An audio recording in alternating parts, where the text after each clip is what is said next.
सुख समृद्ध विज्ञान चैनल के हमारे सभी सुधी दर्शक गणों का मैं सुशील कुमार शर्मा हार्दिक स्वागत करता हूं। प्रिय दर्शकों,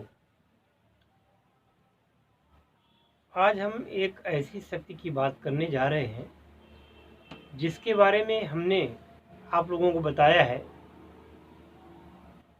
कि यह संसार की अद्वितीय शक्ति है और मात्र इसके साधन से आप कुछ भी प्राप्त कर सकते हैं, जिसके बारे में विगत 2-3 वीडियोज़ में मैंने बताया है कि इससे सरल साधना कोई हो नहीं सकती।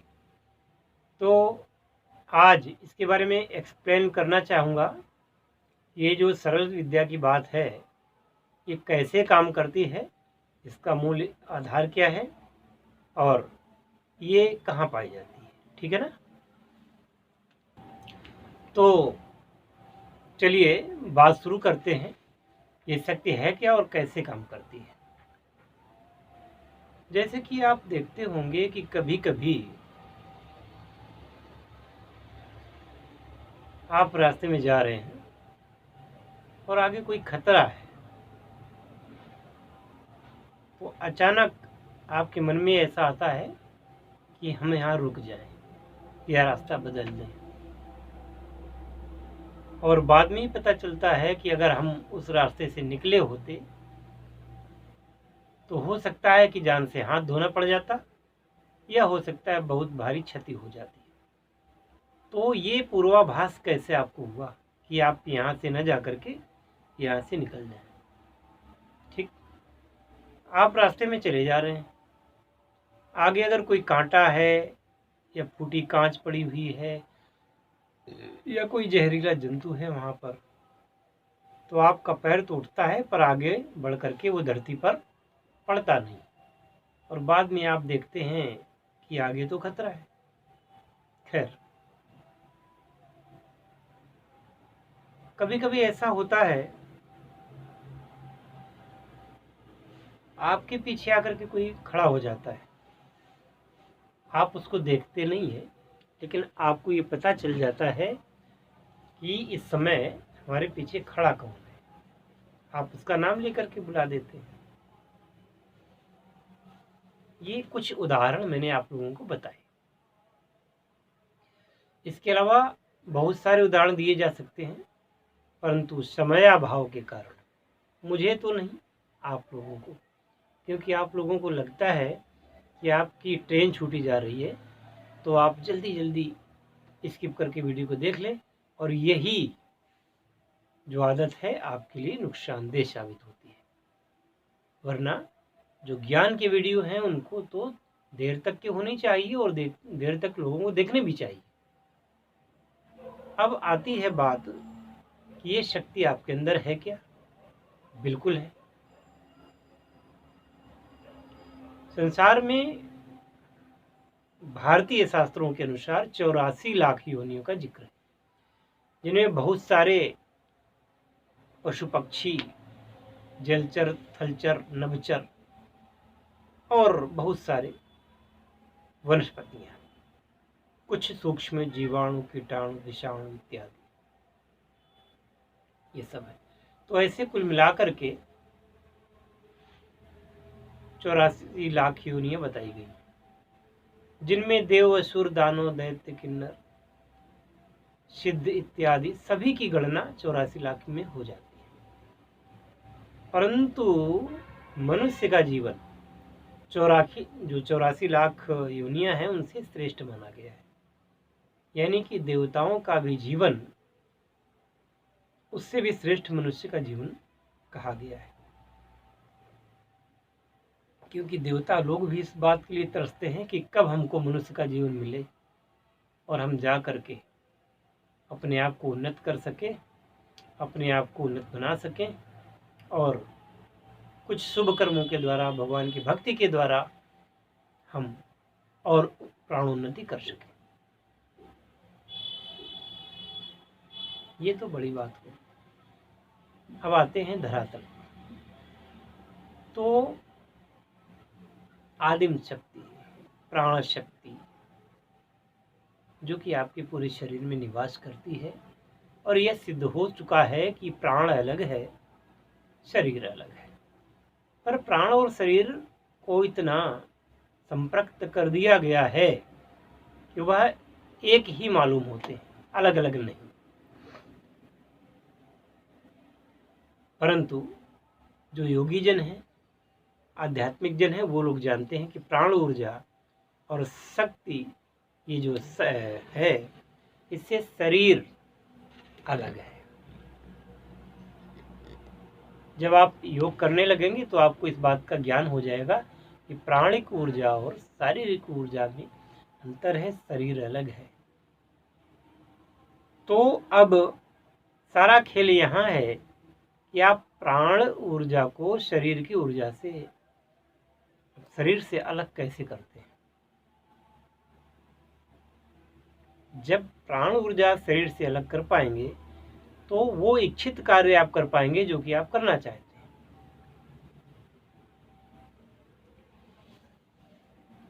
पुराणों वगैरह में आपने देखा होगा कि मान लीजिए कोई ऋषि हैं या कोई देवता हैं, जैसे कहा जाता है कि संसार में धरती पर पाप बढ़े तो बहुत सारे लोग देवता, सिद्ध मुनिगण इत्यादि जा करके भगवान विष्णु के यहाँ गए और भगवान विष्णु ने कहा कि ठीक है, मैं राम के रूप में आऊँगा, मैं कृष्ण के रूप में आऊँगा, मैं मुख रूप में आऊँगा। और समय पर वो आए भी, परंतु जो उनका मूल स्वरूप है वह वहीं बना रहा, क्योंकि वो अच्युत कहे गए हैं। वो अपने पद से कभी च्युत नहीं होते, नीचे नहीं गिरते। तो हमारे यहाँ एक मंत्र चलता है जो पूर्णाहुति मंत्र कहा जाता है। पूर्णमदः पूर्णमिदं पूर्णात् पूर्णमुदच्यते पूर्णस्य पूर्णमादाय पूर्णमेवावशिष्यते।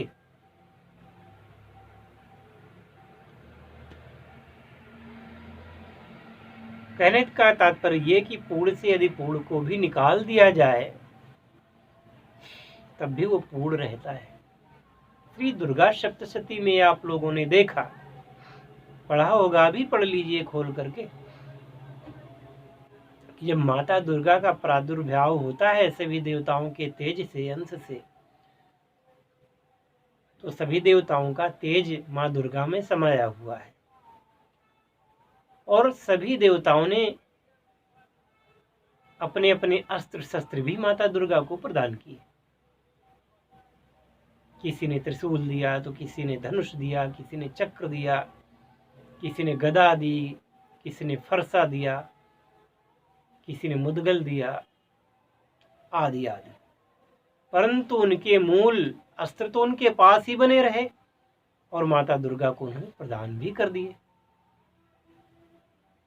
तो वास्तव में इसके जब आप परिप्रेक्ष्य में सोचें तो यह है प्राण ऊर्जा का ही एक कौतुक है, योगियों का कौतुक है, क्योंकि सारे देवता इत्यादि जो हैं उच्च कोटि के योगी जन हैं। इसी प्रकार से प्रभु ने मनुष्य को अपने समान पैदा किया, अपने समान शक्तियां देकर के भेजा, अपने समान प्राणिक ऊर्जा देकर के भेजी। तो अपना शरीर भी बनाया ऐसा, जैसा कि उनका स्वयं का शरीर है वैसा ही उन्होंने मनुष्य का शरीर बनाया। अब बात ये उठती है कि फिर मनुष्य अपने आप को हीन क्यों समझता है। कोई मनुष्य गरीब है तो कोई अमीर है, कोई राजा है, कोई रंक है, कोई स्वामी है, कोई सेवक है। ये सब अलग अलग अपने कर्मों के कारण। परंतु ऐसा नहीं है कि मनुष्य प्रयत्न करे और अपनी उन स्थितियों से उबर ना सके, क्योंकि मूल बात यह है कि जो सारी शक्तियां तो मनुष्य में ही समाई हुई है।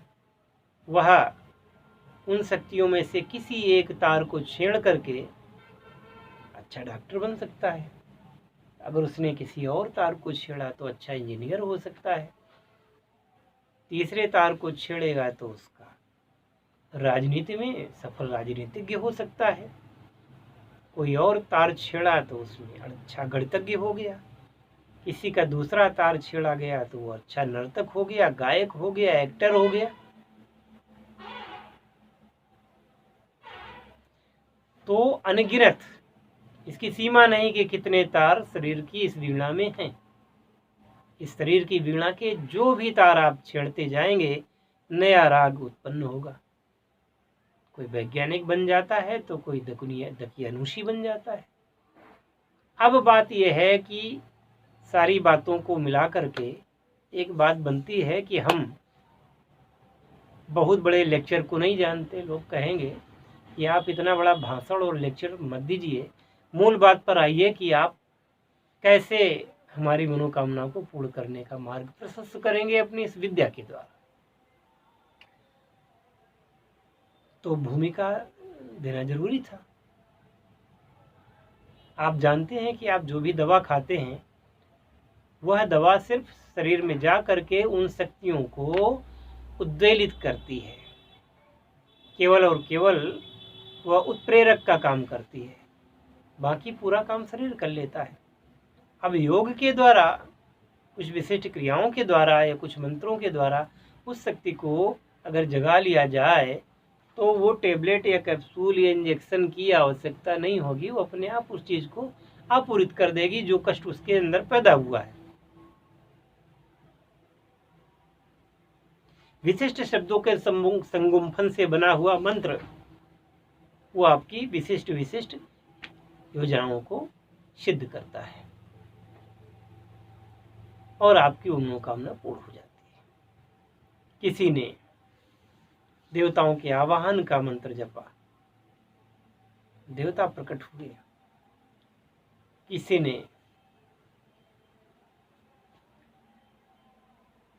खटकर्म किए,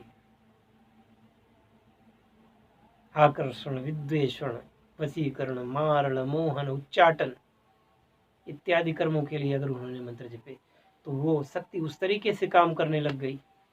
किसी ने माता लक्ष्मी को पुकारा, धन बरसाने लगी। किसी ने माता बगलामुखी को पुकारा, किसी ने माता धूमावती को पुकारा, किसी ने माता तारा को पुकारा, किसी ने काली को पुकारा। अलग अलग मंत्रों के द्वारा एक ही शक्ति का आवाहन, और वो प्रभाव प्रकट हुए। इसी प्रकार से जो ज्यादा पढ़े लिखे नहीं है उन लोगों ने देहाती भाषा में शावर मंत्रों की सिद्ध पुरुषों ने रचना कर दी, तो वो शावर मंत्र भी काम करते हैं। अनमिल आखर अर्थ न जापू, प्रगट प्रताप महेश प्रतापू, प्रकट प्रभाव महेश प्रतापू, ऐसा है। तो ऐसे ये होता है। तो हमने जो दिया सक्सेस मेथड का ज्ञान कि इसमें ना तो पूजा है, ना तो माला है, ना तो यंत्र है, ना तो मूर्ति है, ना तो उसका यंत्र है, फिर क्या है? और ना ऐसा ही है कि आप मूर्ति रख नहीं सकते, आप माला कर नहीं सकते, वो भी कर सकते। नहीं करना चाहे तो कोई वो नहीं है, कोई दीपक नहीं जलाना, कोई अगरबत्ती नहीं जलाना, और अगर जलाते हैं तो ऐतराज भी नहीं। फिर आप सोचेंगे ये क्या है? तो गूढ़ार्थ ये है कि जब सर्वदेवमयी यह देह है आपकी, तो सारे देवताओं का प्रादुर्भाव आपकी ही वाणी से, आपके ही मानस से हो जाता है। क्योंकि मूल रूप में, बीज रूप में सारे देवता आपके शरीर में ही व्याप्त है। आप किसको प्रकट करना चाहते हैं? किसकी कृपा चाहते हैं? वो कुछ गूढ़ विद्याएं हैं, कुछ गूढ़ रहस्य हैं जिनको इसके माध्यम से बताया जाता है, और उस पर जब आप चलते हैं कुछ दिनों तो विस्मयकारी परिणाम आपके सामने परिलक्षित हो ही जाते हैं।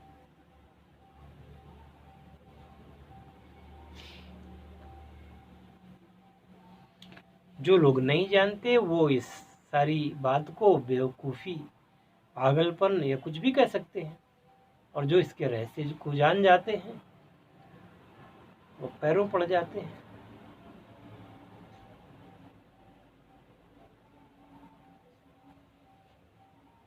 मेरा यही कथन है आप लोगों से कि इस विद्या के माध्यम से अपने जीवन को सुखी, समृद्ध और खुशियों से भरें। निश्चित रूप से परिणाम मिलेंगे, इसमें कोई शक नहीं। करके देखो।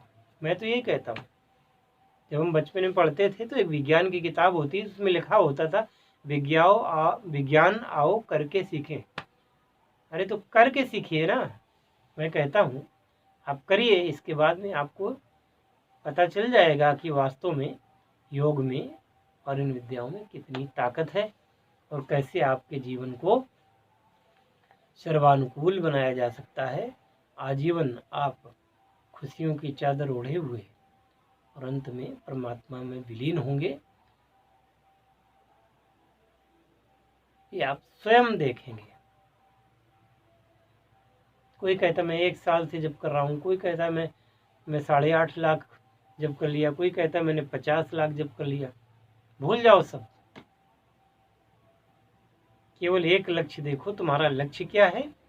और इस विद्या का प्रयोग करके और 2-3 महीने का टाइम दोगे ना आप कम से कम, फिर देखो कि कैसे आपकी इच्छाएं पूर्ण होती है। सुख समृद्ध विज्ञान चैनल आपकी खुशियों के लिए समर्पित है। जय शिव शंकर, जय भोलेनाथ, हर हर महादेव। आशीर्वाद।